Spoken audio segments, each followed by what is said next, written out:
Sleep is a healing treatment and is also a very effective performance enhancement tool. Sleep is a non-negotiable. It's a must. It's a prioritize it above all else, okay? But sleep seems to be the thing that gets pushed aside for people with, never-ending to-do lists or parents. But it can also be really hard to come by for those who are overly stressed. So if you can't sleep, blood sugar issues can leave you feeling wide awake in the middle of the night. This happens when your blood sugar drops, and in response, there's a surge of cortisol that gets pushed through your system so that your brain can get glucose. But this leaves you unable to sleep, right? Because you just had adrenaline pushed into your system. And so sometimes that can leave you awake for hours. If you have a hard time falling asleep though, even though you feel tired, this can be called wired and tired and can be a sign of adrenal insufficiency. And most people try to wind down by watching TV or drinking or using THC or just continuing to work. So people will kind of know that they can't fall asleep, so they'll try other things to wind themselves down, but not getting enough sleep will perpetuate this issue. And so these are two different images from a hormone Dutch test, where we are able to measure hormones that can affect sleep and stress. So in this graph on the top left, we are seeing signs of adrenal insufficiency. We're seeing issues with hormones and a disrupted circadian rhythm because the red line is bottomed out. A healthy hormone response would be a red line plotted between the two black lines like we see in the image on the bottom right. So the person on the top left is not feeling so great, okay? So they're most likely experiencing constant fatigue, needing caffeine in the morning, sugar throughout the day, and then needing something to help them wind down at night, like alcohol. They are experiencing chronic stress and worry.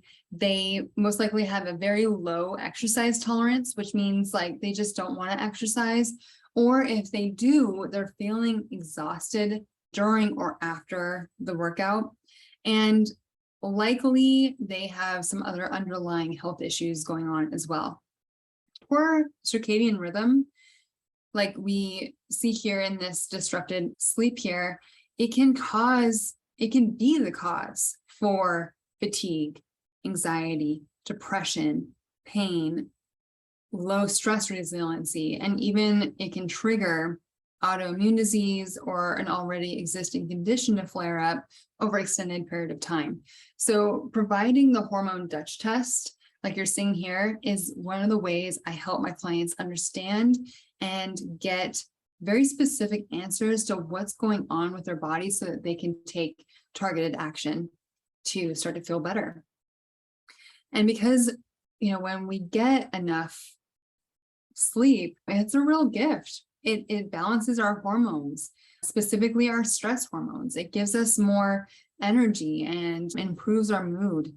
It improves our immune and brain health as well. And it helps to reduce food cravings as well as chronic pain, insulin resistance, and it does help with weight loss as well. So sleep is a performance tool and a preventative tool.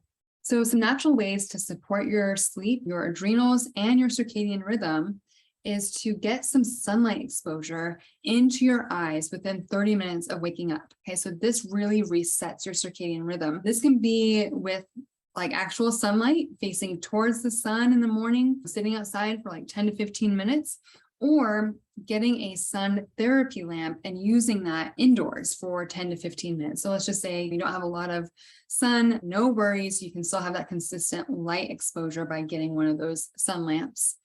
Also try cutting down on caffeine. I know that for some that seems very scary, but we want your body to be able to start to recover, especially if you do have some adrenal issues going on. Also, alcohol and other sleep aids will not provide you with deep restorative sleep. It's almost like fake sleep.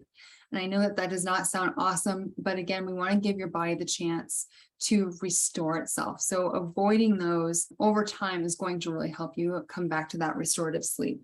And some people do better if they have an early dinner. So like 3 hours before bed is great for some people, while other people, especially if they have blood sugar issues, would benefit to having a small snack, maybe 30 minutes before bed to help with that blood sugar regulation.